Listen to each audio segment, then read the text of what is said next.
Hello, I am Benny Smiles, and this week I had the absolute pleasure of interviewing acclaimed music producer and video game artist El Huervo. He's responsible not only for multiple musical contributions to the Hotline Miami 1 and 2 soundtracks, but also the cover art for both games. He was immortalized in the series as the character Beard, meaning the cover art for the second game is a self-portrait of sorts, so look out for those similarities. After Hotline Miami, he was nominated for the 2015 IGF Excellence in Visual Art Award for his stunning work on the 3D adventure game Heart.Break, the music for which he also scored, and he continues to be active as both a music producer and a video game artist. His latest album, A Thing with Feathers, is out now on Swedish Columbia, and me and El Huervo touch on some of the inspiration behind that title and the music on that record in what turned out to be a really fun chat with a deeply intelligent, articulate, and thoughtful dude. We touch on a lot of topics from meditation, exercise, and daily routine to procedurally generated music and art. But I found myself completely engaged throughout. My only issue was that I was fucking terrified. So it was my first time interviewing anyone, let alone someone with such an impressive track record. And I showed my complete amateurness by failing to hit record for the first 45 seconds of our Zoom conversation. So I have my mic and my video, but it kind of, no El Huervo for the first minute or so, but it kind of builds up to a nice reveal when the screen finally does appear. So that's kind of cool, at least. So I was nervous, but he made it a total pleasure, and I hope that you enjoy listening as much as we enjoyed chatting.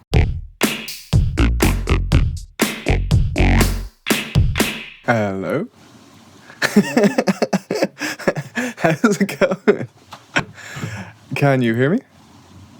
Yeah, sure. Can you hear me? Yes, perfectly loud and clear, man. That is a rocking shirt. Thanks. I got it from my girlfriend. Yeah, she's very good that way. She's like rummaging the internet for vintage clothes all the time. Nice, man. I guess it's like her addiction or something. Okay. She doesn't drink or smoke too much, so it feels like it's a fairly healthy kind of addiction. Yeah. I mean, even if it's like might go hard on the wallet, but I don't know. Somehow she seems to like make it work because she like sells a lot of clothes too. Yeah. So it's kind of like this whole little world online with these people who have a lot of vintage clothes from like the 50s and 60s, and it's very like it has to be from the 50s.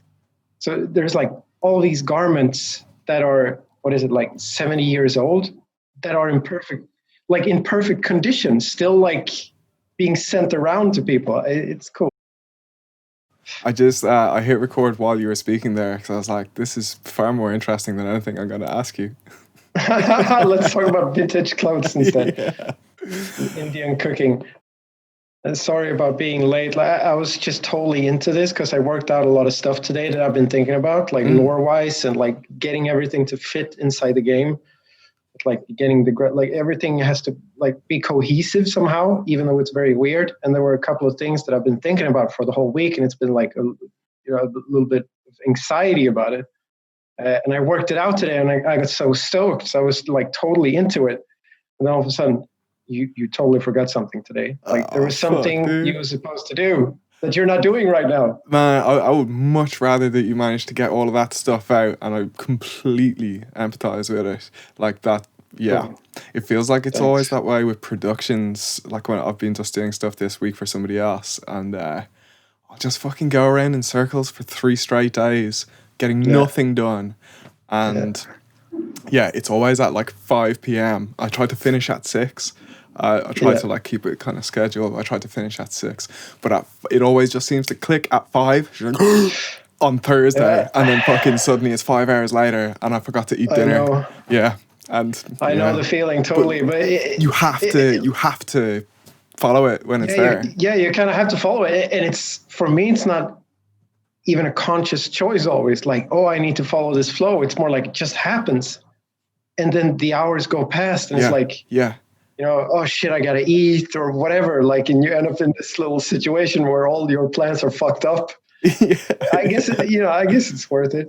I think it's totally worth it. Like, okay, so it impacts.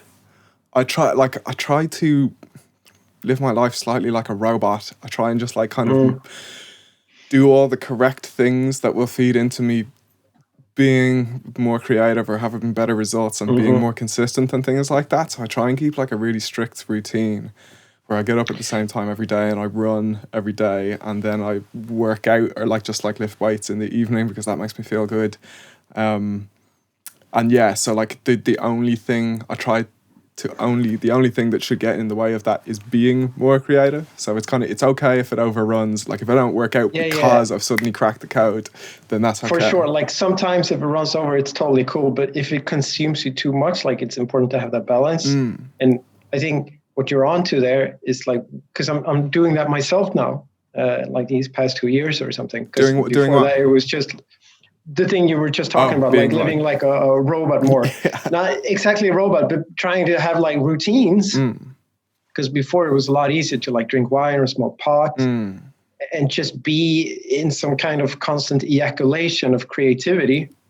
It's sort of like your body dissolves. It doesn't really matter anymore. Like, but all of a sudden, you got these back pains and headaches, tinnitus, whatever, like carpal tunnel syndrome. For sure. Yeah, man. And just like, you got to eat properly, you got to exercise, you got to have, and to like manage everything, not priorities and some sort of schedule, like really helps. And even like I was listening to an interview with like a Swedish program with musicians, and someone was talking about Nick Cave, how he's been doing that the last 10 years or something. Like he writes from 9 to 5 and that's what he does. And before he was like the total opposite. And it seems like that's a way that a lot of people are doing their creative work nowadays, to like, get all the pieces together. Because I think a lot of people are managing more complex lives than maybe 50 or 40 years ago. Sure.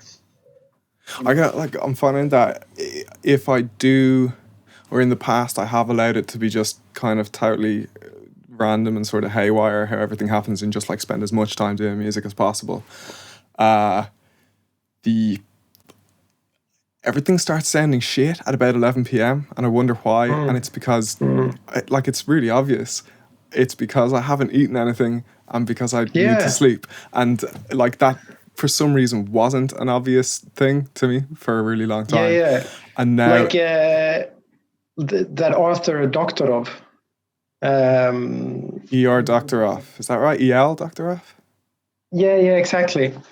I read an interview with him and like he was talking about that, like how he thought that writing when I feel like shit, he thought that feeling like shit would like ultimately create bad writing. Like writing every day, today I feel like shit, the writing's bad. But afterwards, when everything like comes together, when there's like actually a book coming together, like he realizes that it didn't really have to do with, me feeling like I was performing bad. I was just like, I was sick or my body wasn't functioning. And that was mentally creating sort of like a negative simulation for me. So that like what I was experiencing. Does the writing from those days turn out to be bad? No, like there was no correlation at all. Okay.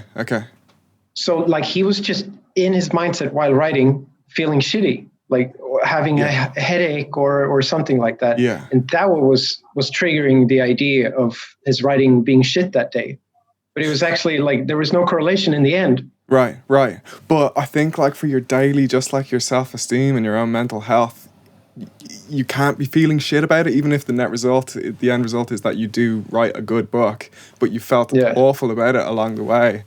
I don't know. I need to just feel kind of good on the daily, and that's why it's like not a robot. A robot was a bad simile, but a bad comparison. But like more like an engine. So you're like trying to feed it oil regularly and make sure that it has enough petrol and make sure that it's kept clean. Your body is a temple almost. Yeah. Like and you take care of it. You scrub the floors. You make sure like all the pillars are in place so nothing just falls down on your head at 2 p.m. in the morning. Yeah.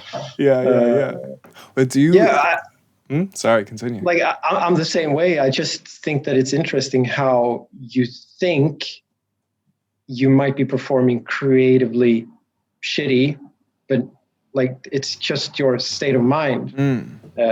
You're actually only performing shitty when you are tired, when you are hungry, when you are having a headache or whatever. Or at least it heightens the English. It heightens like the probability of it being like worse, like you taking bad decisions, creative decisions or whatever. It does in a way, right? What I've noticed is on days, let's just say it's like I'm not working on a particular project, I just like get up in the morning and just start some ideas to see if something happens. On days when I'm feeling good about my life generally, I'm feeling healthy and not feeling tired or sick or anything else, I tend to be more forgiving of not very good ideas. So like if something is kind of semi-inspired sounding, I'll kind of be like, oh no, let's follow it because it might turn out good. Whereas if I'm feeling down or tired or any of the other things, I will have an idea that is equally as good maybe as the one that I had the day before, but because I'm in a bad mindset, I'll kind of shoot it down and go, nah, that's fucking shit, I'm not good at this, I'll just try another one. And what that sometimes results in is like after 5 ideas that I've just been down on because they're not good enough or I don't feel like they're good enough on that day, you arrive at one that is actually better. But then sometimes you just go through a whole day of having like shit ideas and you just feel shit about yourself even more. The idea is like not to let that get to you, because there's like this correlation between taking care of your body and all that kind of stuff and also like putting a lot of your ego into your work. So if you have a shitty day, you think you are a shitty person. Yes. Yeah. Like, I wasted my time. Yeah. Oh my God, I suck. Yeah. Well, have you managed to separate yourself from that? Like, have you managed to separate your own self-esteem from your output? Not like now I have. Before I didn't. Like before when? I thought maybe 5 years ago. Okay. I think I started that journey 5 years ago because then it was like all my self-worth came from like doing good stuff. And in my opinion, I was mostly doing good stuff, so it was fine. But then I started doing stuff I wasn't happy with. And it was like, okay, but what am I worth now? Maybe I should start focusing on relationships or being a good person instead, like finding these new ideas about myself and just ending up in a vortex of self-doubt. Because I had to take care of all these new things about me, like who am I in a relationship? Who am I in this situation? Before it was easier. Just I'm l'artiste, I can paint. I am good at painting. This is what I do. It doesn't matter. Fuck you. And becoming more humble. But now I think I figured it out. Yeah. So where should self-worth come from? Inside is from nowhere, really. Like nowadays, I don't think I get it from anywhere. Like it's just like the weather. Some days I have low self-worth and some days I have a good self-worth, and I just try to flow with it, and not get caught up in these certain aspects of life creating my self-worth. It's just something that I have and something that is part of a chaotic the chaotic cycle of life. And some days it's good and some days it's bad. And, if you have a bad day, stay inside and play video games instead or exercise. Yeah. I go for the latter. I don't feel good if I don't know. I just feel like I should always be doing something that is positive and helping me in some way in the future. I guess maybe just chilling out is good for that too. But I feel like Monday to Friday needs to just be, if I can't come up with any ideas, then I'll watch a tutorial or I don't know, to listen to someone's music or something like that, but I can't just sort of relax on those days. I don't feel good about that time. As long as you're not thinking about suicide, you're probably fine. I just think it's a interesting idea, especially for artists, like for everyone, where self-worth should come from. Yeah, as I said, I don't think it should come from anywhere. It's just the weather. Like, you can't control it. I mean, you can control it to some extent. Like you and me now, we're doing the robot thing, for lack of better words. But that's just trying to control your life. And for me, that doesn't really work. I need to go with the flow. I need to just let things be what they are, so I can be in the moment. That's the best way.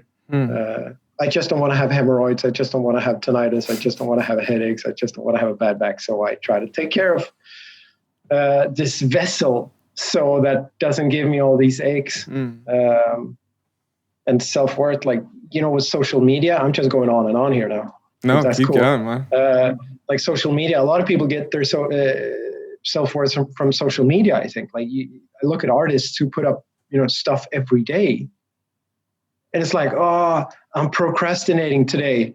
Here's this 15,000 pixel panorama I just painted. Like, why didn't you just procrastinate instead? Play a fucking video game or do something. Why are you on social media right now? If you feel like you're procrastinating, you're doing the exact same thing as every other day. And that comes off to me why are you here? And then the next idea is is this where you get your self-worth from? It seems like that's oozing through. And I think that just a lot of people deal with that because, that's how it's designed. You have these hearts and all these likes and everything. And it's kind of like a kick. Yeah, it's hard not to feel that little dopamine hit thing. I've been dealing with addiction, for example. So I thought I got self-worth from smoking weed or from, drinking wine because that put me in a mental state where I felt good with myself. And getting 1,000 likes every day also puts you in a state of feeling good. So you want it again and again and again. And in the long run, that's just going to distract you from your true essence. If you're a creative person, getting stuck in a rut and drawing the same stuff for 10 years instead of trying to evolve and come up with something new. And I think that's the ultimate goal almost for an artist, to not if you are an artist, your life is your art. Your art is just a byproduct of your life. So exploring that life with a fair amount of curiosity is just going to create such a vastly more diverse body of work for you when you die, instead of you've been drawing Batman all your life. Maybe you are fine with that as an individual, but as an idealist, I believe that it's more important to be diverse and show curiosity. Total rant. No. This is the good shit, man. We interrupt this broadcast momentarily just to let you know that it takes a lot of work to put this kind of thing together, a lot of time and a lot of effort. One way you can support me in doing this is by going to patreon.com/BennySmiles, where there is a new tier where you can send your tracks to me for my feedback via video. If you don't fancy doing that, just drop into the Discord and say hello.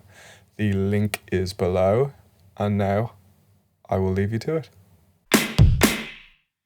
By the way, this is the first time I've ever interviewed anybody, and it is? Yeah, man. It's the first time I've done one of these, and it's the first time I've interviewed anybody at all. I'm kind of more just interested. No, go. Oh, I'm just more interested in having a conversation, really, than having a sort of stilted, hitting points. But I guess it should have some sort of structure, and it should be sort of somehow relevant. I mean,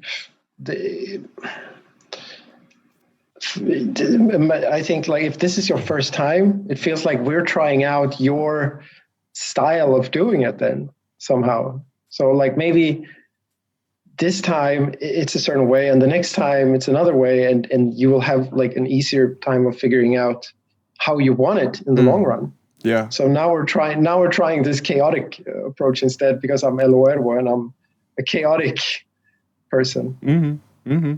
Have you ever seen Nardwar's interviews? Who? Nardwar. Nard. Nardwar? Leonard Skernard? Nardwar? I have no idea, sorry. Yeah, man, like the name and the way you said that name kind of describes the person that he is as well. He's like, worth a Google. Still going. I think maybe he started on MTV. He's just this kind of like extreme nerd who interviews celebrities, but goes into, just has this incredible knowledge of weird arcane details about these people's lives and kind of surprises them with these details. Yeah, it's kind of fascinating, and he's weirdly aggressive in how he does it.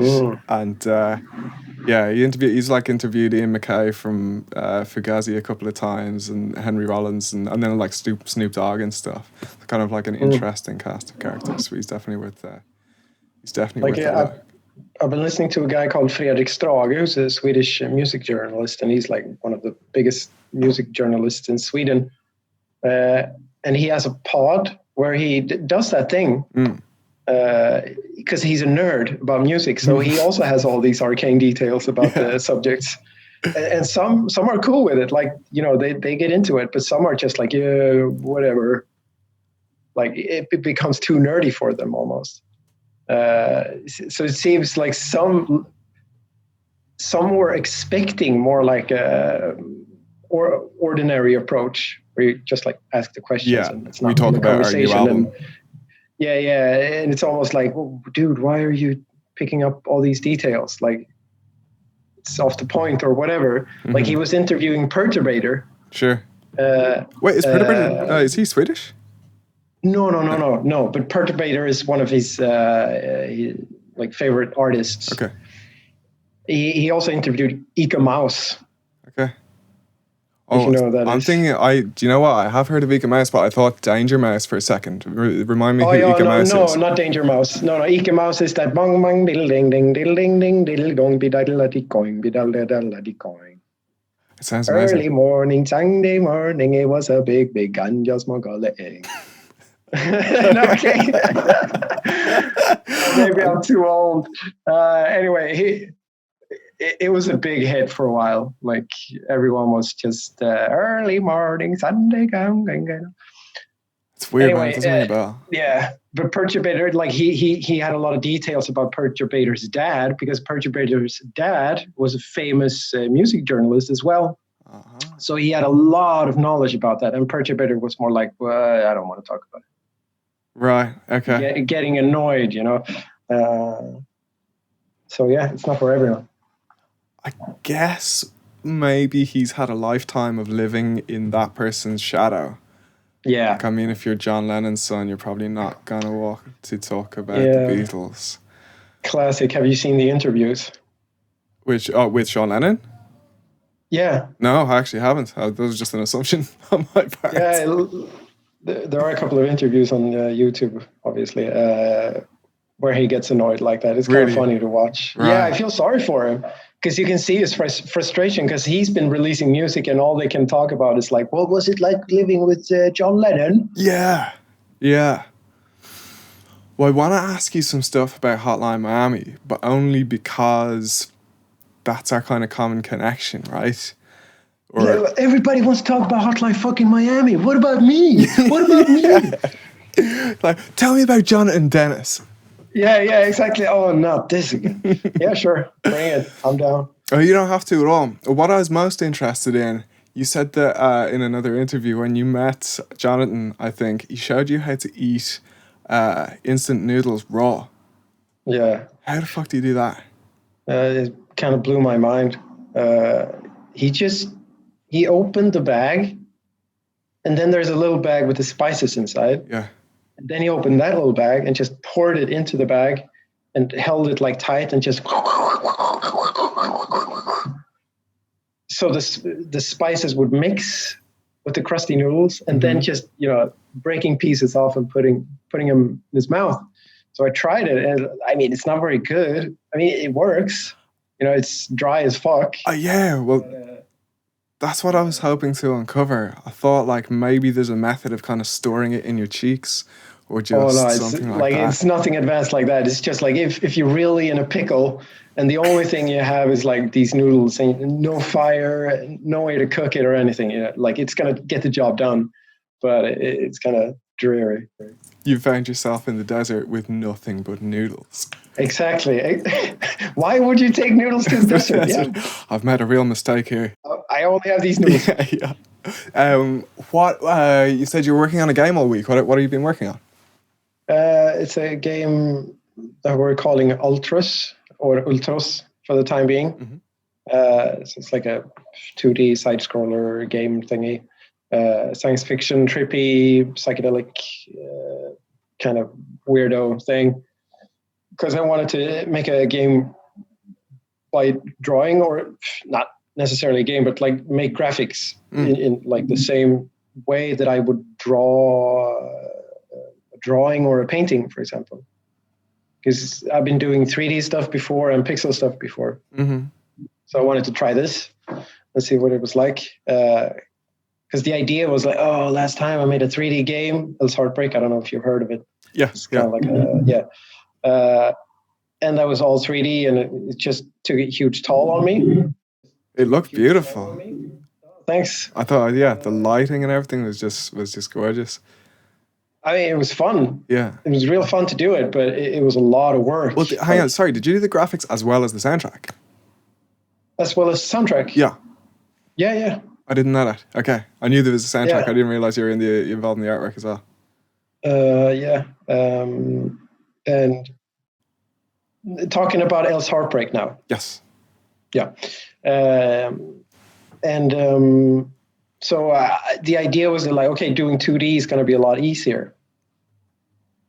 But it turns out it really isn't at all. Like, some things are easier, like just making small props. Like, if you're going to put like a small floppy disk in a 3D game, for example, you have to like open the program and model it, and then you got to do the whole UV line thing where you skin it and get all the UV lines right, and then you paint the texture and fix everything.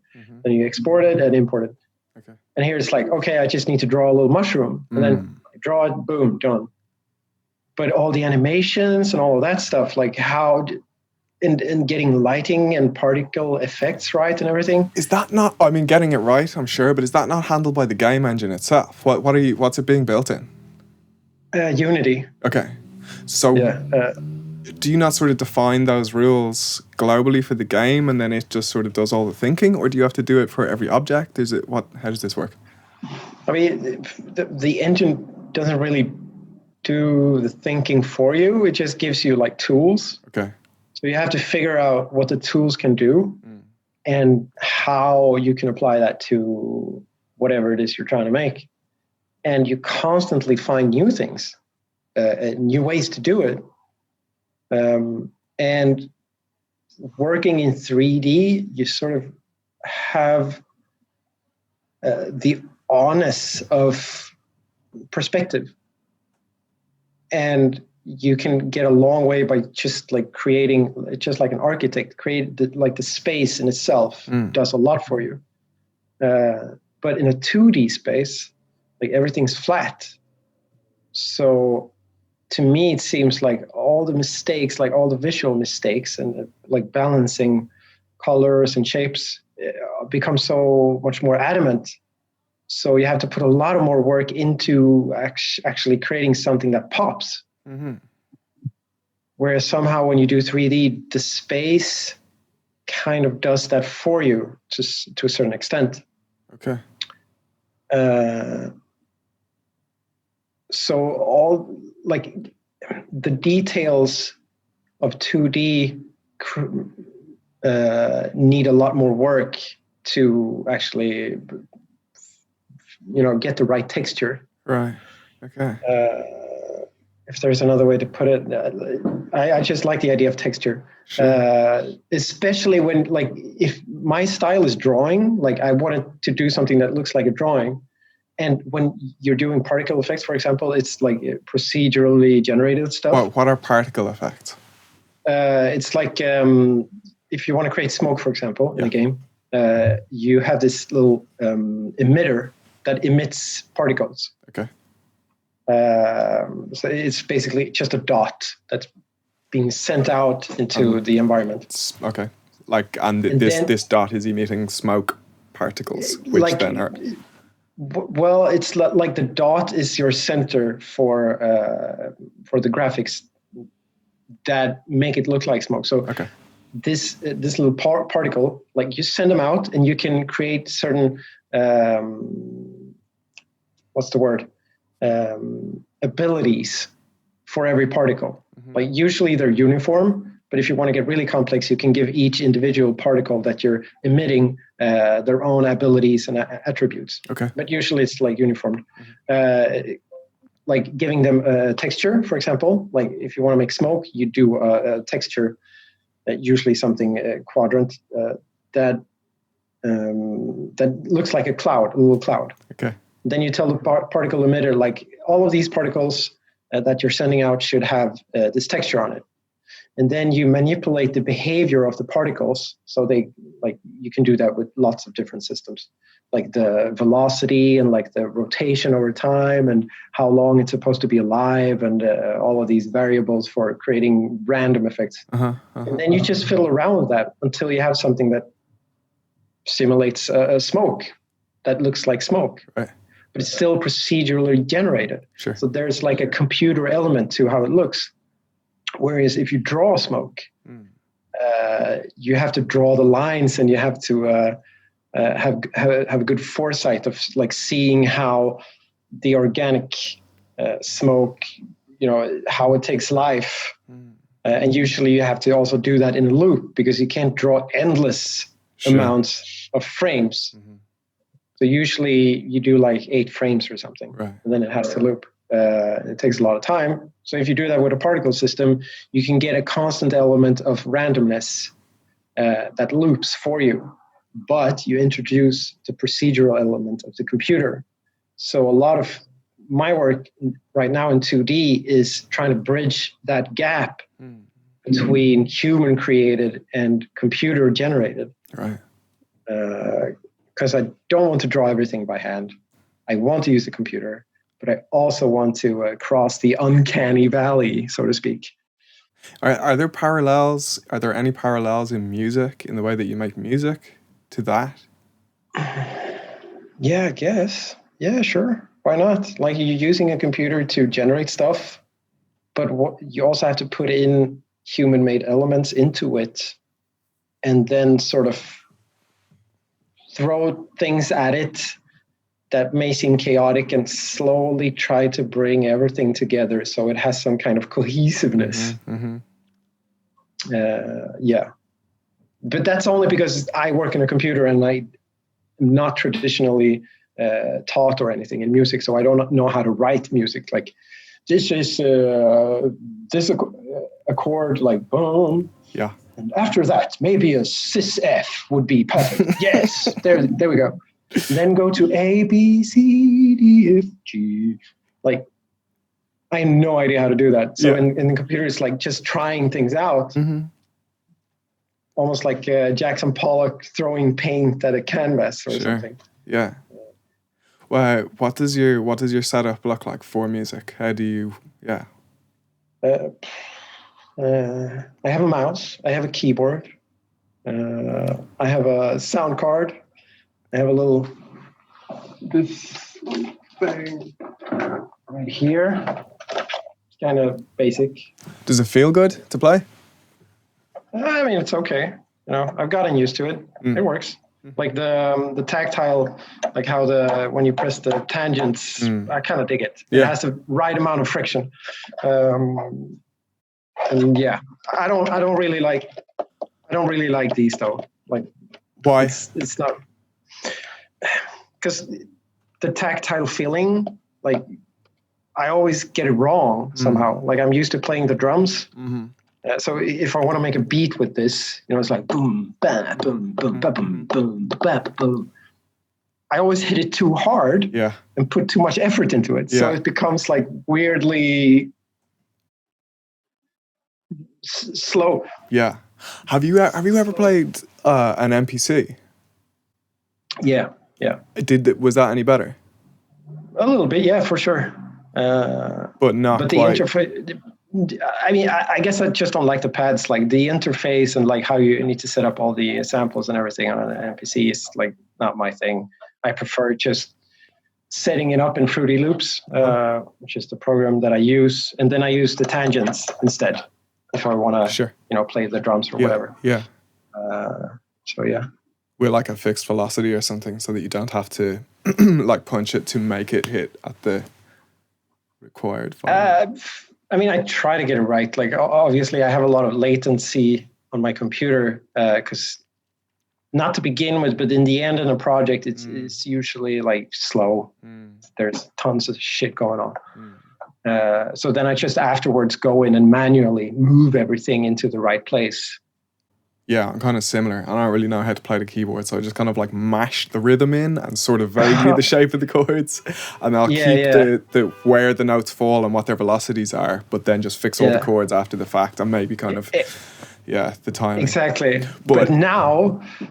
Yeah, go. Well, just that, like, I'll keep, like, I'll keep the relative timing of, like, when this hand landed so that this note and this note and this note are slightly broken up apart from each other, so it sounds kind of human, but I'll move the entirety of that chord closer to the beat.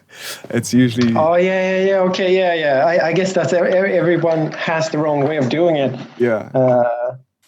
I think I used to be more like that, but now I realize that I'm actually becoming better at it, so I have to do less of that work. But yeah, there's definitely a whole science to how should you move your keys in the MIDI interface to get the right human element. Like, because if you just press quantize, it can become very stiff, which works sometimes. But if it's like a lead melody or something, you want that feel. Yeah. And I mean, when you nail it, it just feels really good. Like you feel like a regular jazz musician or something. Perfect. Yeah, it's usually my very first take will be the closest to what it's supposed to feel like, and then anything after that just gets worse and worse. Yeah, it does. Especially with the keys. But actually guitars like that, I'm kind of slightly more fluent on a guitar than I am with a keyboard, but I find that writing with a guitar tends to make me just have shit ideas that come from my muscles rather than my head or my heart. Okay, I get it. I think I have a lot easier time with the claviature as well than a guitar. Like I'm not really good claviature? Like a keyboard. Okay. Like a piano. Swedish word? I thought it was an English word, but maybe it's not. Yeah, claviature. Yeah. From the old country of England. That's how they used to say it. Claviature. So you're not doing drugs anymore, or you're not relying on them so much? The drugs? Yeah. No. Like I used to kind of. I mean, certainly being an artist, being a little wacky seems to bring about interesting ideas sometimes. The thing is, you can't really rely on it because it's going to wear you down like sooner or later. So it's not like a really good supporting system because it's very devious. And in the end, it's just going to, fucking shiv your ass. So it's better to figure out when you want to get wacky, like when it's to your benefit. So it's more like, say, for example, if I'm gonna, like the problem I had before we were talking, like that I couldn't really solve how I wanted everything to come together with the graphics and the lore and everything, and got anxious about it. I was like, oh, maybe I should smoke a little bit to just like loosen up. Yeah. But then I decided that no, it doesn't feel right. Like I should be able to do this anyway, because it's not a wacky problem. Like it's more a intellectual problem. But if, for example, designing a new enemy, and I'm not really getting it because it looks like too conformed or something, and I want it to be something really special, then maybe I'll, smoke a little pot or drink a little wine just to loosen up and see if the way that the drug might affect my synapses. So I might get some new connections, for example. That's why a lot of people microdose LSD or psilocybin, for example, because it opens up new synapses. So you get like a broader frame of reference, and it's easier to like unlock new ideas. You can also do that with meditation just as well. It just takes more time and practice and discipline. But I do that sometimes too, sure. You meditate? Yeah, sure. What do you do? Do you follow a program or an app? I used to do that, but nowadays I just try to like empty my mind, sort of like create a stream of consciousness that I don't judge, I guess is the best way to put it. Like try to just put myself in a state where it's almost like that feeling before you fall asleep. Do you ever get that sometimes? Like you're it's just when you're still aware, the thoughts are just going completely nuts, but you're aware of like, wow, this is wild. Yeah, exactly. But it doesn't last very long because sooner or later you wake up or you fall asleep. Yeah. So you're trying to find that state in meditation.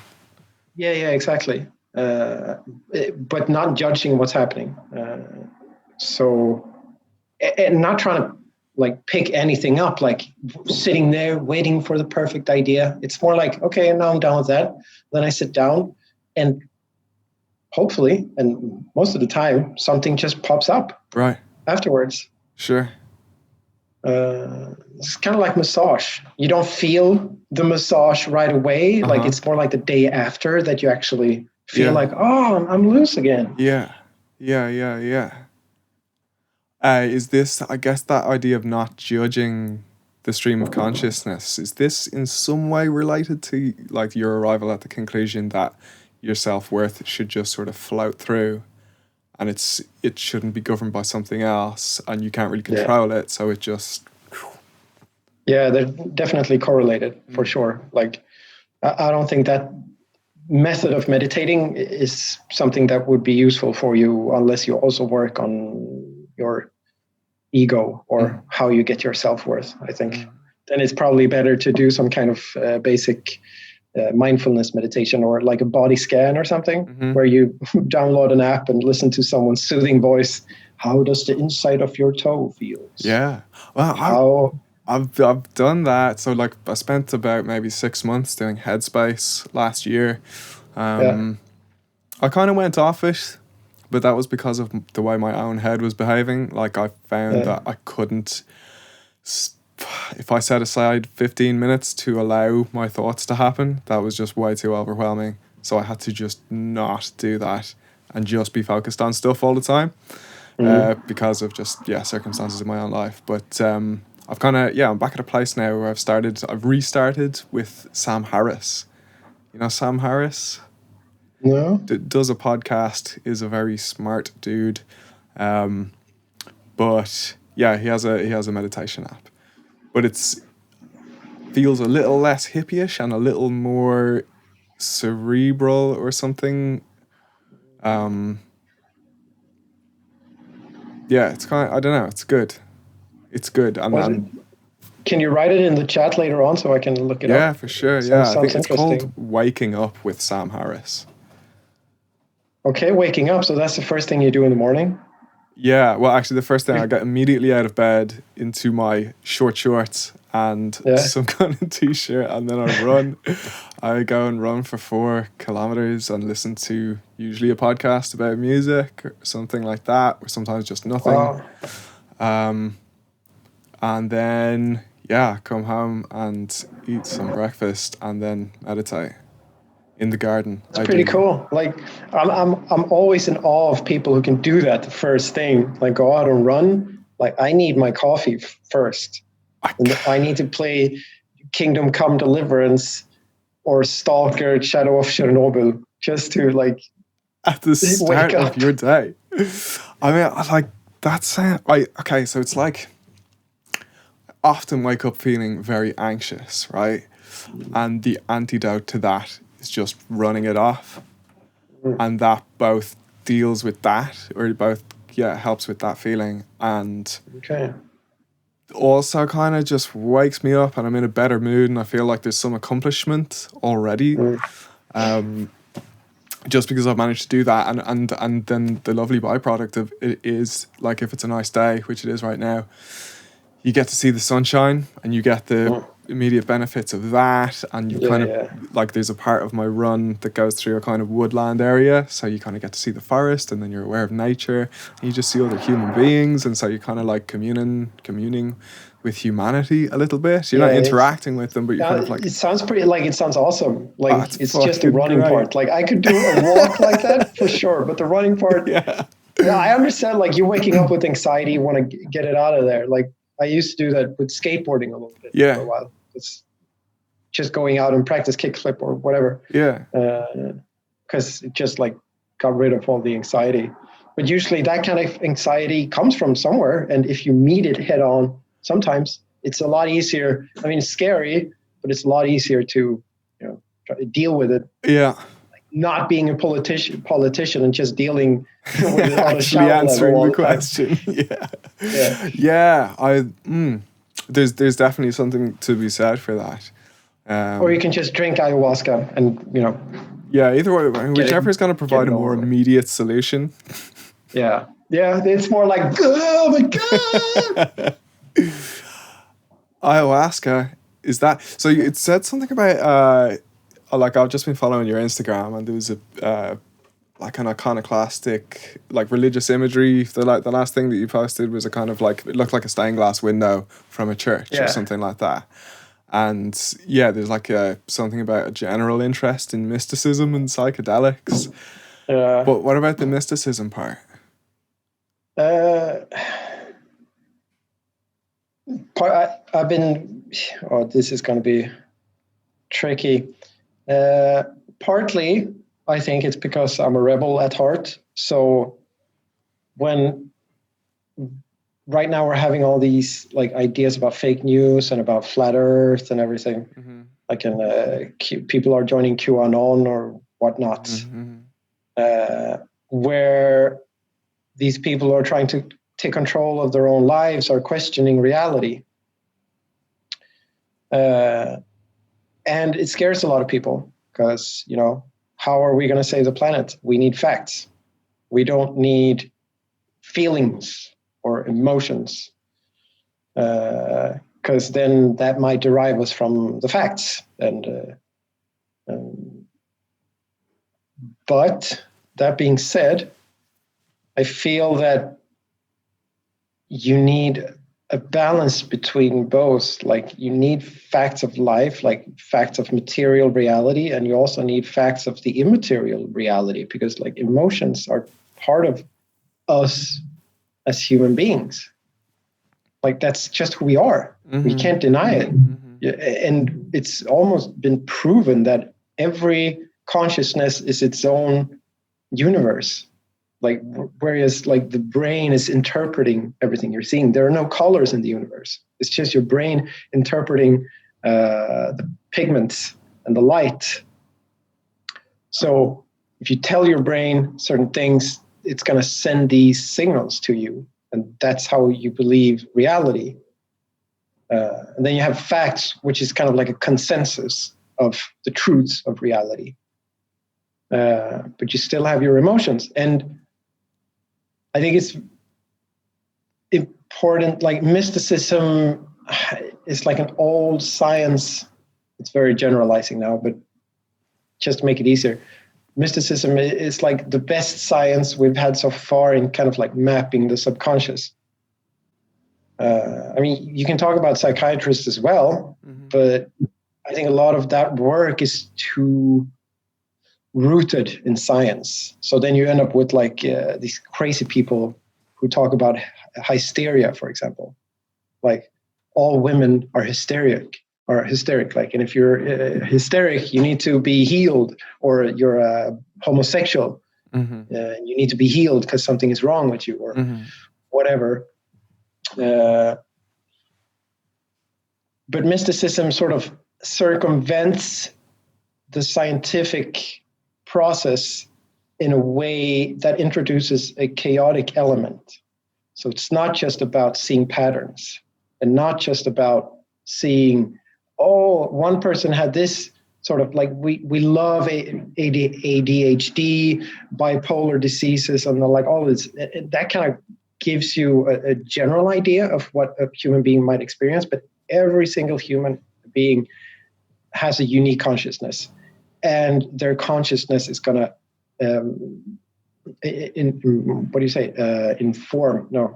influence your disease. Like I'm bipolar, for example, but my bipolar disease is a lot different than my buddy's, for example, because he has a whole other idea of reality than I have. And I feel like mysticism sort of closes the gap between the void of the consciousness and the scientific part of it, like how the brain works, how the chemicals float around. So it's interesting and important to sort of, for me, to help. It helps me navigate my mind, basically. How does it map the subconscious?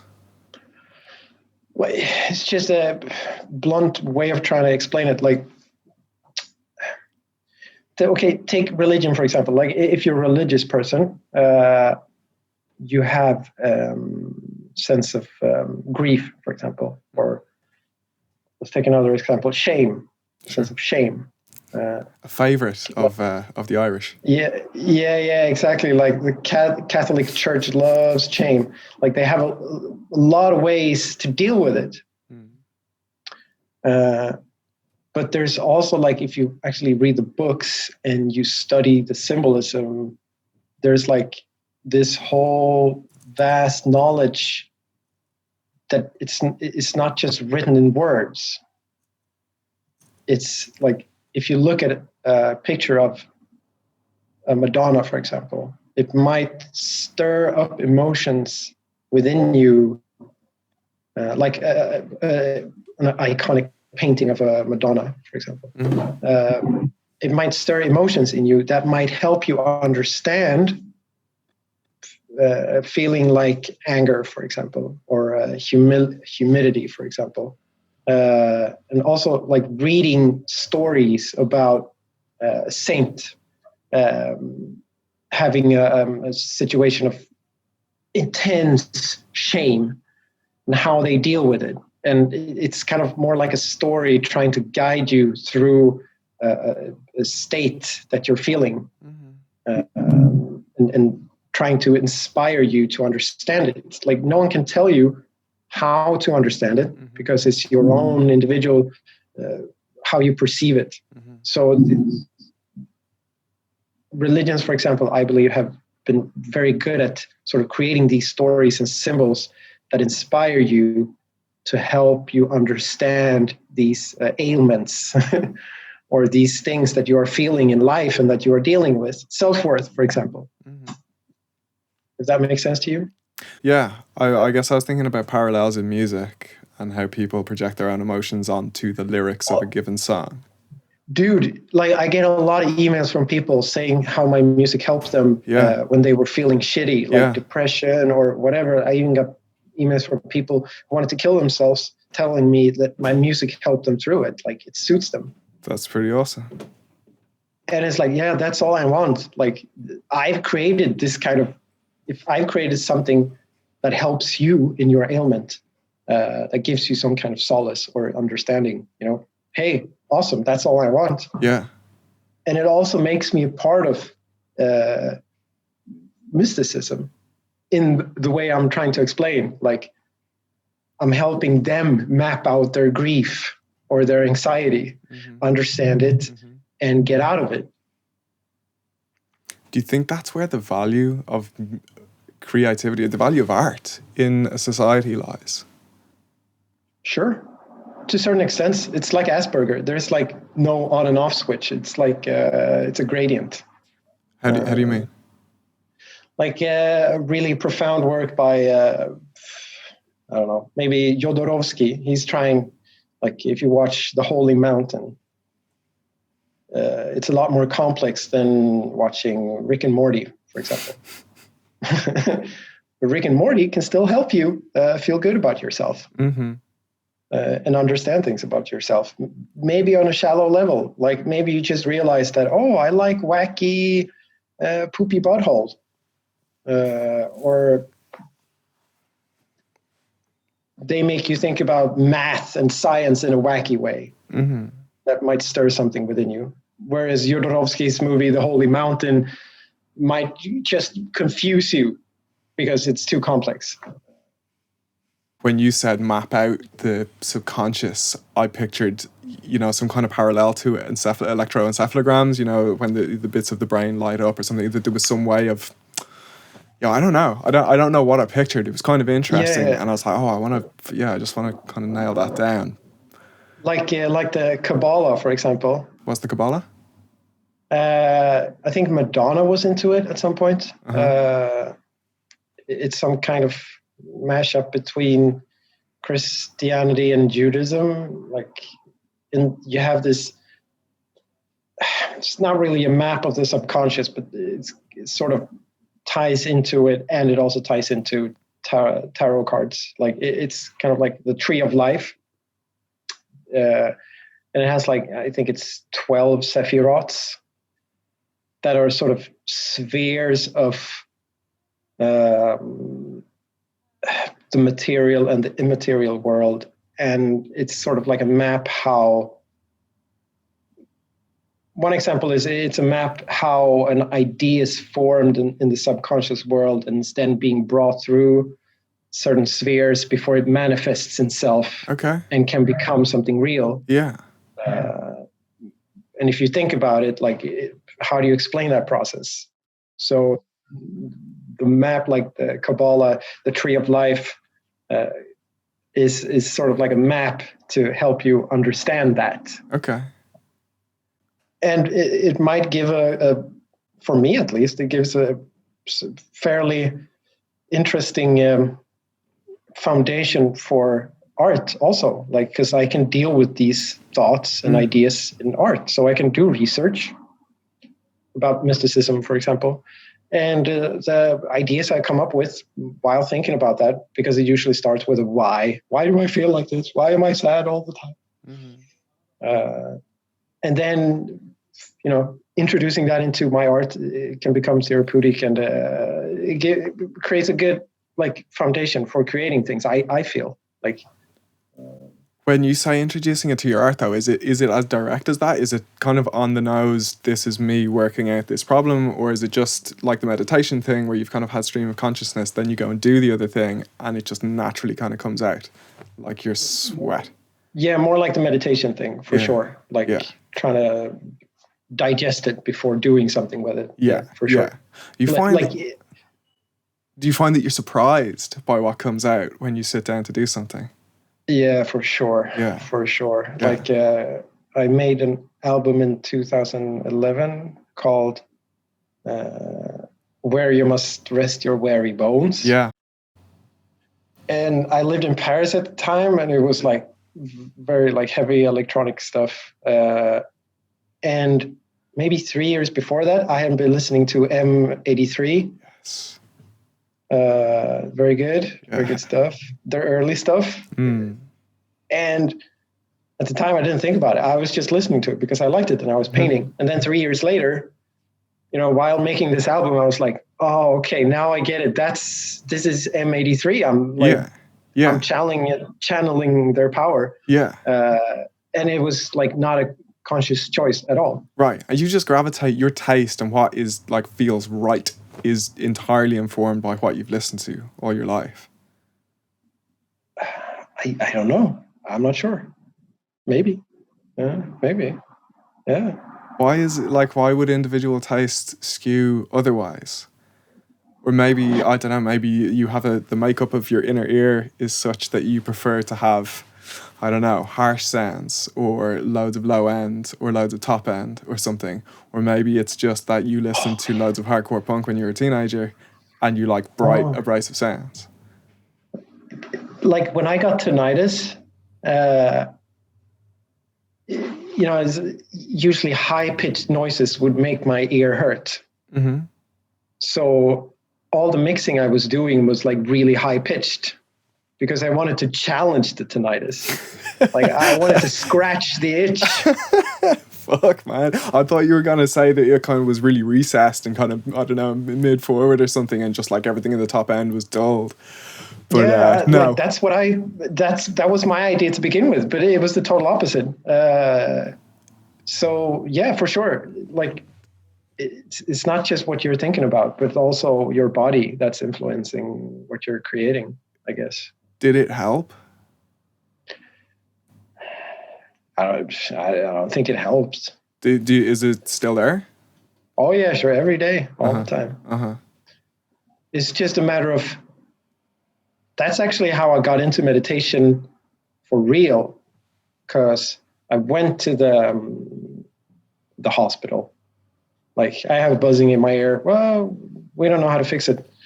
And I went there a couple of times, and no one knew how to deal with it. Like eat right, sleep well, all of these things. No caffeine, no alcohol. Yeah. So I tried that. Nothing happened. But then one of the ladies at the hospital was like slipped me a number to this woman who did meditation. Mm-hmm. And she said she might be able to help you. Mm-hmm. And she did. So what was the approach? That's when I started doing like the body scanning thing, like listening to her voice. She had an app, listening to her voice, and it guided me through this body scanning. So and it's sort of my experience of body scanning is also from Headspace, where you kind of start at the top and very slowly just try to be entirely aware of every sensation, how your neck is feeling, how the bottom of your neck and where it meets your collarbone is feeling, and then how your shoulders are feeling. Yeah. So that this is body scan, right? That's what you're talking about. Exactly. Sure. But this was from the top up instead, so it's like reversed. Oh, feet to okay. Yeah, so you start with your toe. I think, do you know what? I think that's where I started too. But maybe the other way around is even better. I need to try it. But anyway, it sort of calmed my body, because her idea was that tinnitus is just a matter of awareness. Like when a car is driving past your window or your refrigerator is making that buzzing noise, you don't always hear it because you've trained your brain to like not react to it, like it's not dangerous. Yeah, that's the theory, right? It's evolutionarily, if you're in the forest and the crickets are tweeting or whatever it is crickets do, then you can relax, and then when it stops, that's when you have to worry. So you kind of tune it out in favor of hearing anything else that might change on top of that if a stick breaks. Exactly, same thing. And the tinnitus is a new phenomenon in your brain. So the brain is like, this is new, this is dangerous, you need to hear it because something is going on. So the body scanning sort of helped me filter that out, because it calmed the body. The body realized it's not something we need to listen to. And all of a sudden, I stopped hearing it. Was it, you described it as buzzing before. Was it a single frequency, or is it, I'm not sure. What does it sound like? It's like... well, it takes many different forms. Like a Swedish jazz musician, he always said that it was his own little tune playing, because he had tinnitus too. And I thought that was really beautiful, but mine is more like just... Yeah. Okay.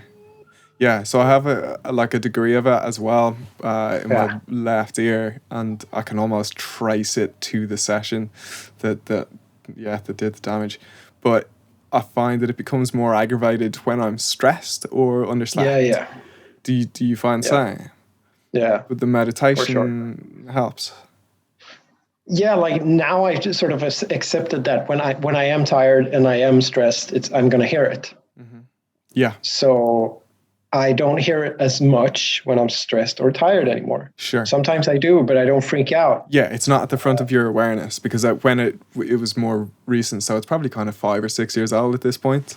And when it kind of just arose, I'd be stressed and tired over whatever else, and then this would just like accumulate. You know, it would add to that stress and tiredness. And the more I thought about it, it's like, oh, the fucking ringing's getting worse, and that would make me more stressed, which would make the ringing it's get like worse. A feedback loop.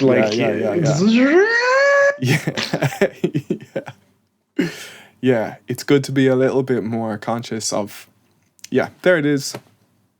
Or even just kind of getting to know your own physical sensations in your body of stress, like what happens to me when I am stressed. Generally, yeah, sure. Going, oh look, there's all the symptoms that say you are stressed. Like, and it's a lot about acceptance. Like, if you accept it, it doesn't become a bother as much. Yeah. But the trick is, like, thinking that you need to fix it is going to create awareness. So it's going to get worse. So the trick is to, like, train yourself not to be bothered. You can't think that you don't want to be bothered. You just have to accept it somehow. Yeah. Yeah. If you've come to the conclusion that there is no cure as such for it. Yeah, for sure. Because I was looking for cures, and it drove me pretty mad. Mm-hmm. So I was due to go and get, what do they call it when they put you in that kind of circular machine and scan your brain? Yeah. Whatever that is. Scanner, something. Yeah, I don't know. It's got 3 CRT. That's a cathode ray tube TV. That's not what I'm thinking of. CTR scan? Could be. I don't know. Anyway, we don't know what we're talking about, but I was due to go and get one of them just before fucking coronavirus hit, and obviously that was the least of their worries, so that got kind of cancelled indefinitely. But it was just to check whether there was any other cause from it, apart from just someone screaming in my ear for hours. Yeah, so it's not like a brain tumor or something. Exactly. Yeah, I mean, touch wood. Hopefully it's just from someone screaming in my ear for hours. Yeah. How's it been? Well, you look all right. I seem to be doing all right. I think there's like a thin trickle of blood just coming from that one, but otherwise fine. Yeah. I can't see it, but I can't see the blood, so I think you're fine. Yeah, it's all good. Just like, keep it under control. Yeah, there's nothing there. Yeah. How's it been? Oh fuck! Do you wanna go into coronavirus, or do you wanna skip it? Sure. You had to think about it. No, but I've been thinking about it because, I mean, it sucks that a lot of people have to stay at home if they don't want to, and it sucks that people are getting sick, and there's like all sorts of upheaval in society, and small business are like losing their shit, and the government isn't exactly helping, and blah, blah, blah. But I've met people who have sort of discovered new qualities within themselves because they've been home and they've been bored, and boredom is a great catapult for creativity. Mm-hmm. So like I met people who started making music for real and like started painting for real and actually, getting somewhere with it, getting good at it. Yeah. Or just like start reading books when they've exhausted Netflix or whatever it is they're doing. So I think we're experiencing or finding not necessarily new, but let's call it new sides within ourselves. Those of us who are fortunate enough to be able to like not lose our shit over it. Mm-hmm. Like if you're not sick or if you're not out of money, if you can work from home or whatever. So I think that sort of boredom has been good for a lot of people also, like, cause they find new things within themselves and maybe not everything needs to be about constantly going out and meeting people, because I'm a firm believer that to truly know yourself and to become a better person, you have to spend time with yourself alone. It's important. Like a certain amount of it. Yeah, a certain amount, for sure. But it's just like exercise. If you exercise too much, it's going to fuck you up. If you're alone too much, it's going to fuck you up. But it's important to do it to a certain amount to like stay healthy. Sure. So what does that take the form of? Is that sitting in a room, like looking at nothing? What do people do when they do nothing? What do you do when you do nothing? Well, I mean, I still do stuff. Like I read books, or I listen to music, or I cook, or I clean, or I go to the grocery store, or I just stay in my own headspace, you know, and see what thoughts come, what ideas that form. Because it's very important for me in my creative work. Because if I'm stressed all the time and constantly like jamming things into my brain, it becomes very hard for me to do any sort of creative output. So I need that downtime to sort of have the ideas marinate and simmer down into the subconscious ocean so that they can reemerge and become something. Yeah, so I need it. It's very good for me. Yeah. I found I was listening to podcasts almost constantly at every opportunity. Anything like kind of washing the dishes or walking to the shops or anything like that, with just like immediately headphones in and then just kind of, I don't know, not even really particularly desiring to listen to something, but it just became so much habit that it felt weird when it wasn't there. But I was chatting to a bud who is a photographer, and he had just made the conscious decision to only listen to him when he really felt like it, rather than it being a kind of a habit thing, because you need time, for ideas to pop into your head. Because if you're constantly distracted by something else, you know, like that is the great thing about washing the dishes or taking a shower, is that you're kind of focused on something that's really menial and ideally manual also. That's just enough to keep you engaged, but not engaging enough to occupy all of your thoughts. And that's kind of when ideas happen, right? Like a lot of good thinking gets done. Yeah, it's like don't intervene too much. Like the meditation thing I was talking about before. Like if I'm intervening into the stream of consciousness or the stream of thoughts, I'm gonna fuck it up. Like it's the same thing almost, to me, it seems. Like if you get too involved into it, you're gonna fiddle around and like alter it. And if you just let it come on its own, semi involved, you know, whoa, Eureka. Like who was that guy? The Eureka guy. Was it Plato? I don't fucking know. Maybe. Like wasn't the thing that he was supposed to like solve some kind of complex math problem for a king, and the king was like, if you don't solve it by Friday, I'll kill you. Okay. So he was like super stressed out, and his servant was like, maybe you should take a bath. But I don't have time to take a bath. But eventually he does take a bath, and you know, when he sinks down into the bath, he figures it out. Eureka! I've got it. What do you do when you've got a deadline, though? When you've got to deliver either, I don't know, some music or some artwork to the king, and you've only got... when you take a bath. Do you ever it works for me. Do you find yourself running over where you just like, it's just not happening? Yeah, then I say that it's not happening. And sometimes people get really mad. Yeah. They do. Fuck, man, I thought you were for real. I'm like, whatever, I'm not going to break my back for you. Like, I'm really sorry. What can I do? Like, I'm really sorry. Like, is there a way we can work this out? Like, I can't do this right now. It's not happening. Or do you just want some really shit, uninspired work? Because I could serve that up for you, absolutely. Exactly. Like, you know, I'll give you the crap. Hang on, let me just... There you go. Here you go. Okay. I mean, maybe if you're Damien Hirst, you can do that, but or have your assistants do it. Yeah, exactly. But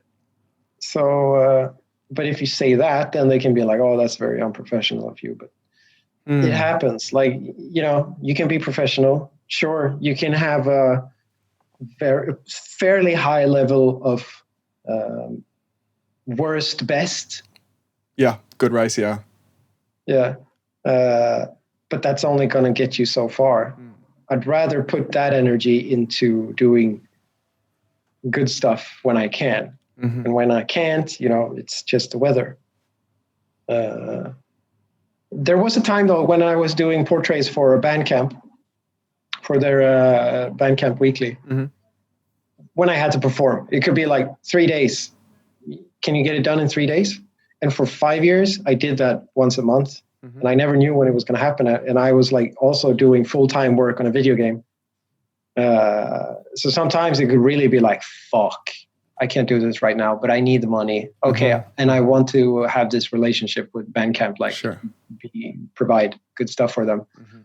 So then I just developed a style that would work for like, I knew it would take around 3 days, and I knew it would either be super awesome or fairly good. Fine. Yeah. Acceptable. So kind of like template-ish. Yeah, exactly. So, some of the illustrations were like, okay. And some of the illustrations were like, fuck, I rule, So, and that was good training, but it's not something I would want to do all my life. But I feel glad that I now know that I can do it if I need to. If I don't have any money and I have to perform, then I can do it. You can just crank out. There we go. Okay. But, it's not a space I want to be like in all the time. Play-Doh factory, just like... yeah, exactly. Like, I'm making toothbrushes. Here we go. Yeah, another one. You get like a pretty star-shaped sort of tube of material will come out if you push hard enough. It's star-shaped for real. Like, that's where you begin. What shape should it be? Star. Okay, you're good. Yeah.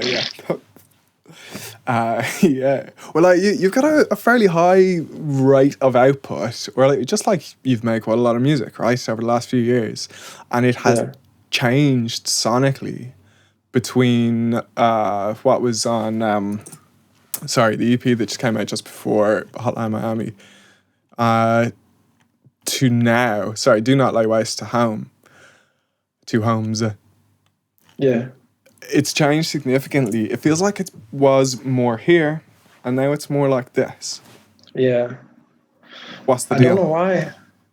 I think I found, after that album, the channel mixer in Fruity Loops.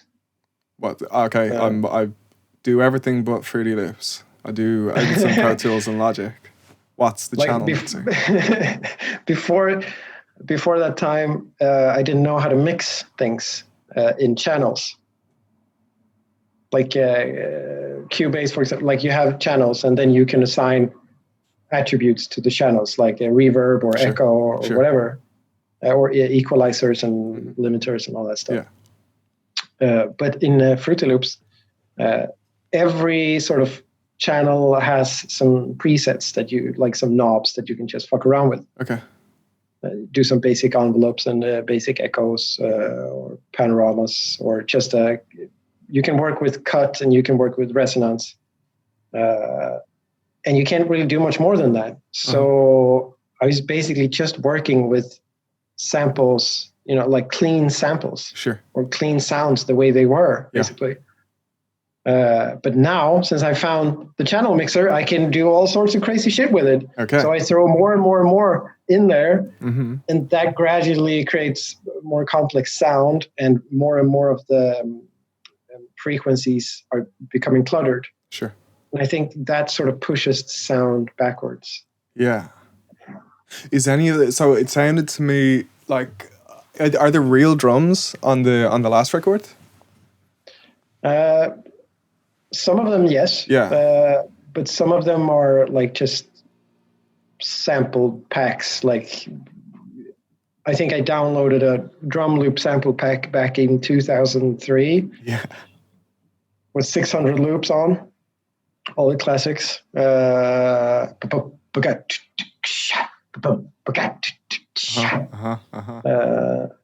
Wasn't stuff. called like 8 Breaks or something? Heart.Break. Yeah. But there was also like tons of other like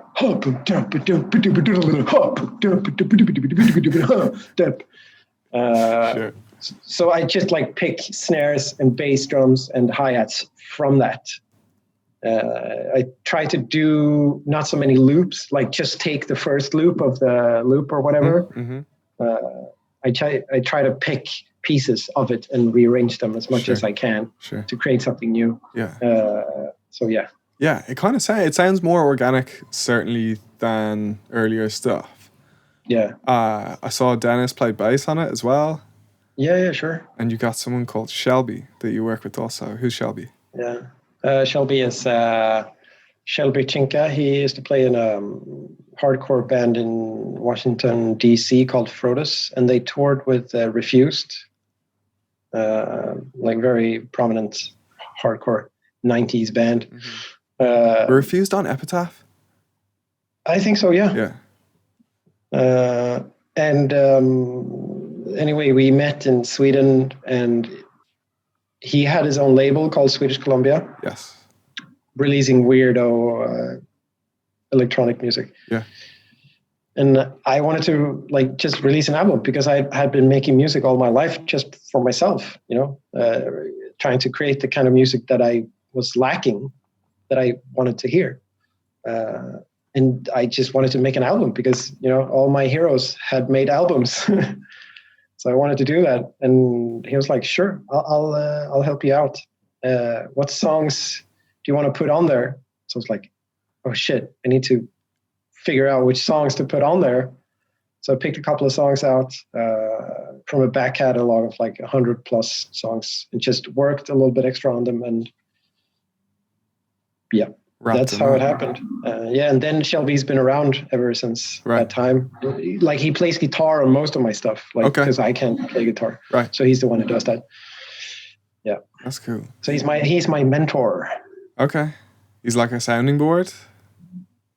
Like you get like a sounding board for ideas. You get when you say he's your mentor. So much. How do you mean? No, it's more like sometimes it's more we get more philosophical. Like we light a bonfire and look at the stars, and that's how we bounce things off each other.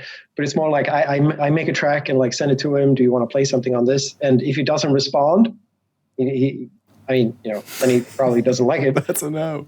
But if I get a response, usually with an attached wave file, then he's done something. He's into it. And then I try to incorporate it, and then I send it back to him and be like, do you like it? And almost always he's like, yeah, cool, let's do it. That's a nice relationship to have. Yeah, it is for sure. I'm blessed that way. Yeah. So I don't want to take up too much of your time. I want to wrap it up, but there's just a couple of questions. I started a Discord server. Do you use Discord? Are you familiar with Discord? I chat with some friends on there. Yeah. Okay. So I made a Discord server not so long ago that has, just kind of people who are interested in synthwave or just electronic music generally, and video games. But there's a couple of questions from people in that server. CRT Head wants to know, how do you start working on tracks? Is it an inspiration from a sample or searching for a rhythm or a feeling? I'd say all of those. Yeah. Well, okay, so the last song you started, what happened?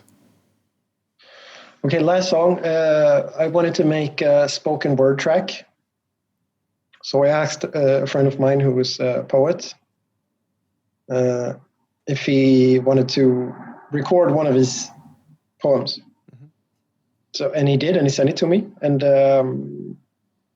it started with me. I just made a very short loop for him because I imagined it would give him a vibe, and also sort of like just a beat, like not necessarily a beat, but a rhythm.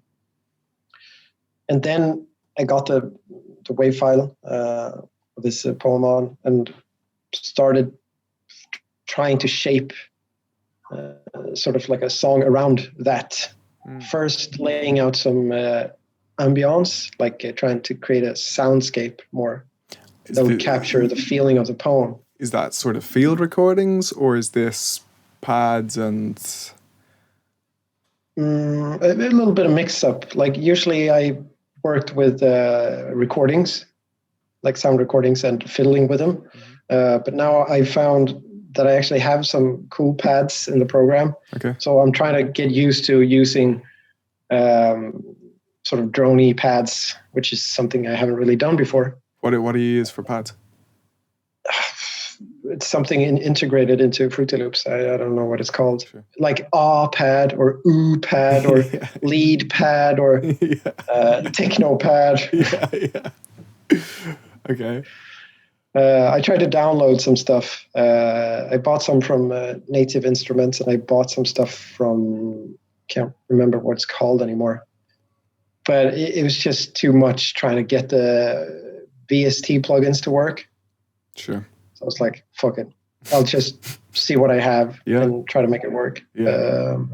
But it's hard, like doing droney stuff. Like if you have like recordings that are long, you can always like listen to them and fiddle with them because it's already there. But if you're trying to make like something that evolves, it's tricky because like you push the button, you get to, and it's like, okay, what should I do with it? Should I turn the knob? Like, and when is the chord going to change? Like, it's like when you work with quick melodies, it's like more condensed. And you don't have to scroll so much. You can just like, we're here and like, but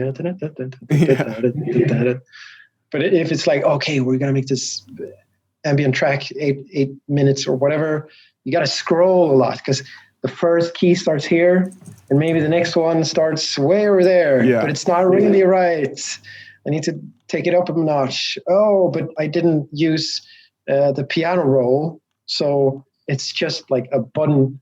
It's like a tracker, a pattern. So the sound starts if you play the sound, but if you put the play header afterwards, it's not going to play the sound. So if the sound, if like the key is 20 seconds long, I have to constantly listen to it from the beginning. Yeah, it's frustrating. And it's really, so I hear it over and over and over and I get bored. Yeah. I mean, like you can render to audio each time or whatever, or just like just track the output of that channel or whatever. But that's an intro. I don't really deal with that stuff at all.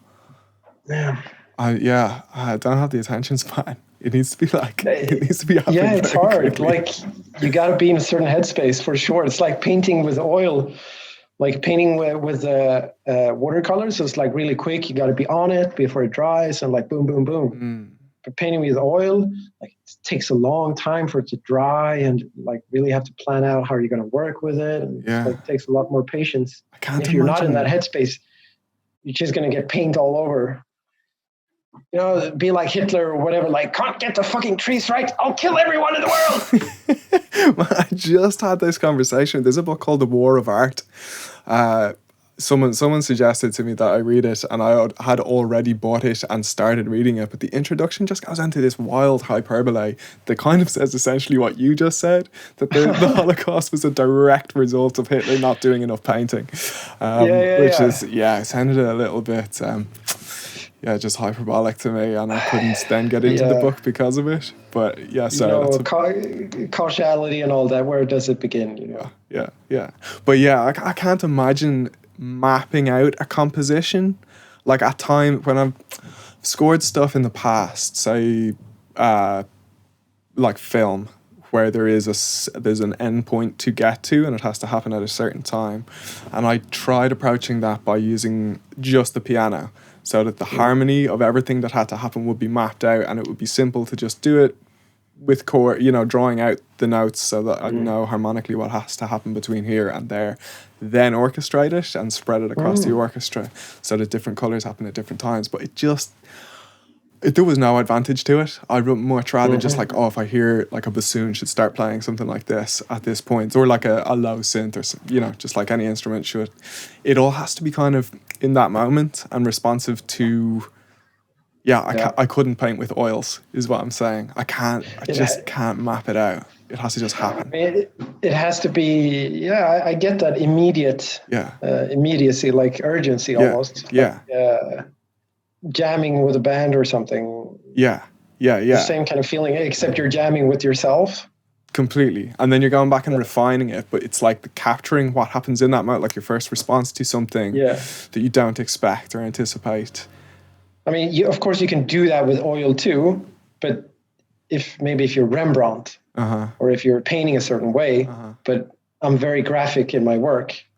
And that's why oil is very excruciating. It takes a long time. So I guess it might be the same with music. Like, how does Ennio Morricone, for example, orchestrate his music? He probably was doing the thing you're mentioning, or Philip Glass, or whoever who's a professional composer. I don't know, but just to me, it sounds like they would do it the way that you described, like laying it out and then building things on top, and like having a very sort of iterative approach to it. Like the piano is just the temp sound to be replaced by the dude with the ocarina. Yeah, I'd particularly like to know how Morricone did it, because his sounds, like the sonics, are so massively important. Yeah. Like, someone whistling doubled by an electric guitar or something. And it seems so counterintuitive, but it's just incredible. Yeah. I mean, some people are masters. I guess it depends on what you like. You have to figure out what you like doing and how you like to go about it. Like I imagine Johnny Rotten having a hard time writing orchestral music, but maybe he didn't need to, just needed to do his like, yeah, I guess it is whatever works for you. I've got one last question from the Discord, if that's all right. Can I ask you one more? I don't want to take up your entire day. I know I've done some of that. He wants to know, Enric Waynat wants to know what your references are, or like kind of what you listen to, and what your process is. And we've kind of looked at process already, but I would be interested. I hear like in older stuff, kind of Nightmares on Wax or something. Maybe that's appropriate. And then in a Thing with Feathers, which is that a reference to Emily Dickinson?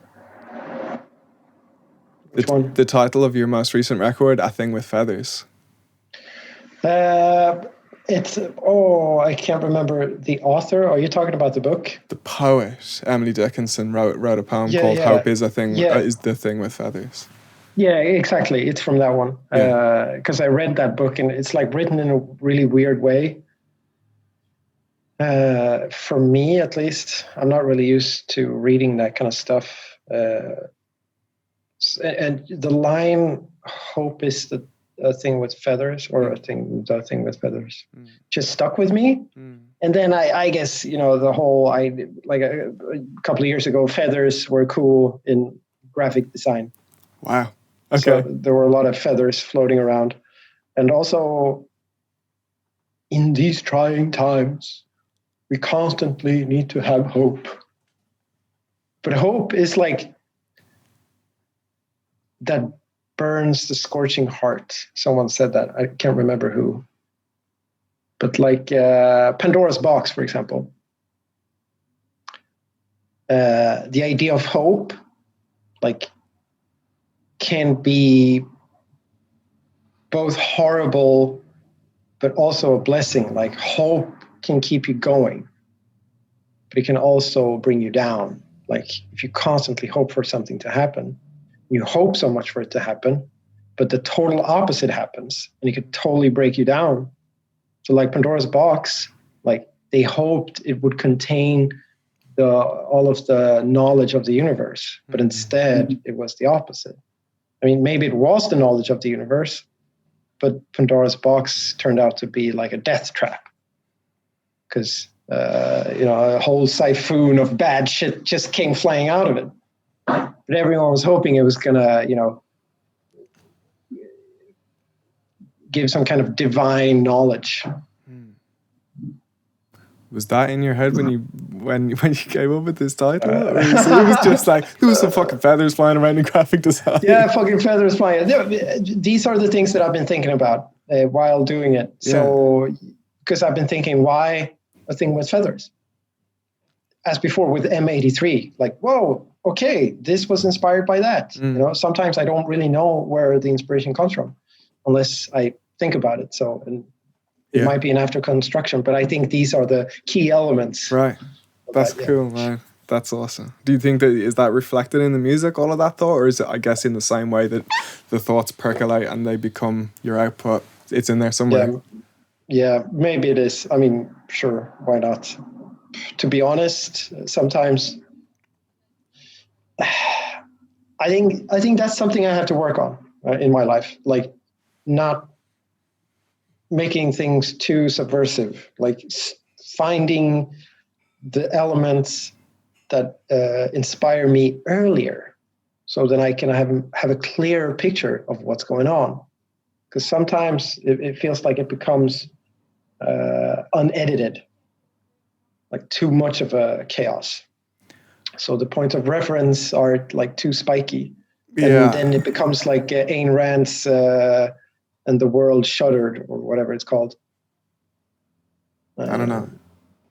She wrote a book called At the Fountainhead, which is about creativity and like what's the foundation for neoliberalism. Like it's a good book, like really, whatever your thoughts are on neoliberalism. And then she wrote an Atlas Shrugged, which became like the Bible for a lot of right-wing people. Like, what's your favorite book? Oh, you ask a politician who's right-wing. Oh, it's Ayn Rand's Atlas Shrugged. And if you read it, it's an unedited mess. Right. It's totally, I mean, it's crazy. Just because she wrote At the Fountainhead, which was a huge success. Yeah. And the book company was like, write whatever the fuck you want. Right. Like, we don't care. Yeah. You don't even need an editor. And then that happens. So there's a balance to be struck, right?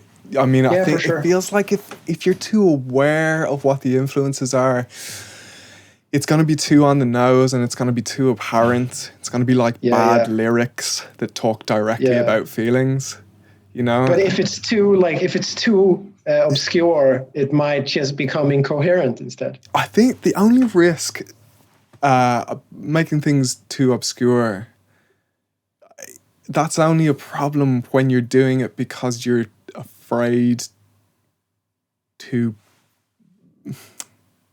kind of tell the truth. So there's like just thinking about lyrics, and I don't write lyrics, but whenever I have tried, there's always there's a balance maybe to be struck between being really bold and on the nose about it, and then just obscuring things so much that it just sounds, I don't know, so you're just obscuring it because you're afraid to be clear about what you're trying to say. But in the case of just like allowing ideas and influences to percolate in your head and then just naturally what comes out, I don't think that that's a risk. I mean, do you think that art suffers for it, or that your output suffers for it? A little bit, yeah, sure. Because I have ideas and thoughts I want to communicate. Like, I feel like art is a form of communication. And I feel like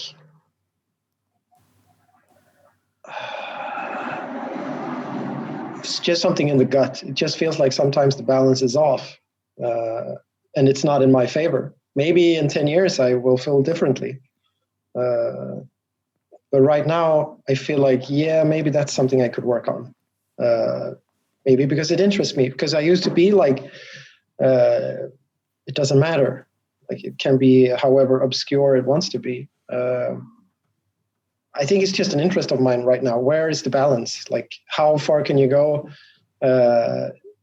How can you sort of,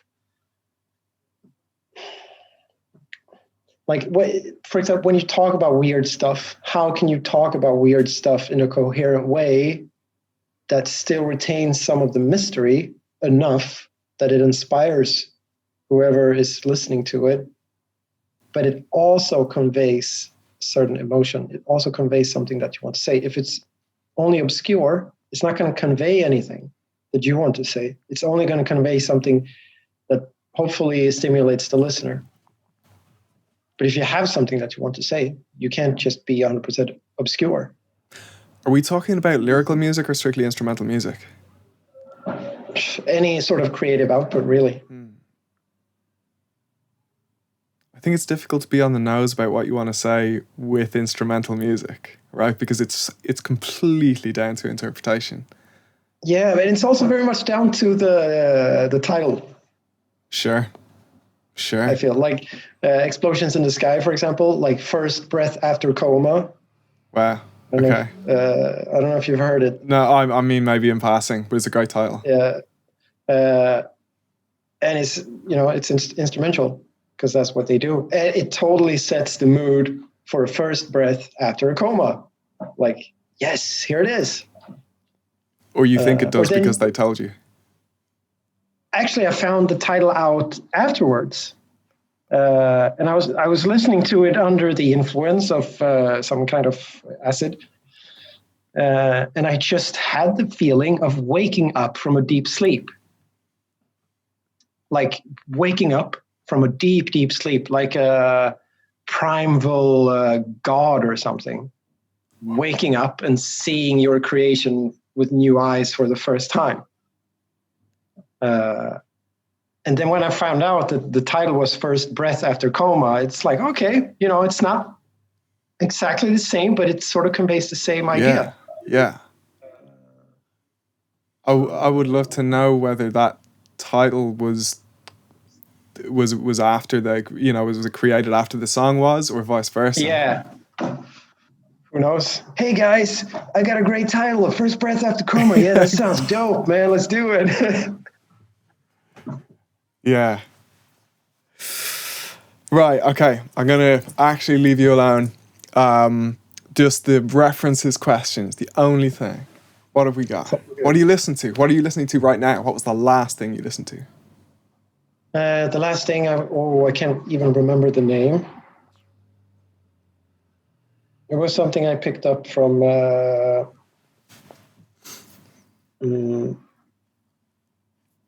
Spotify.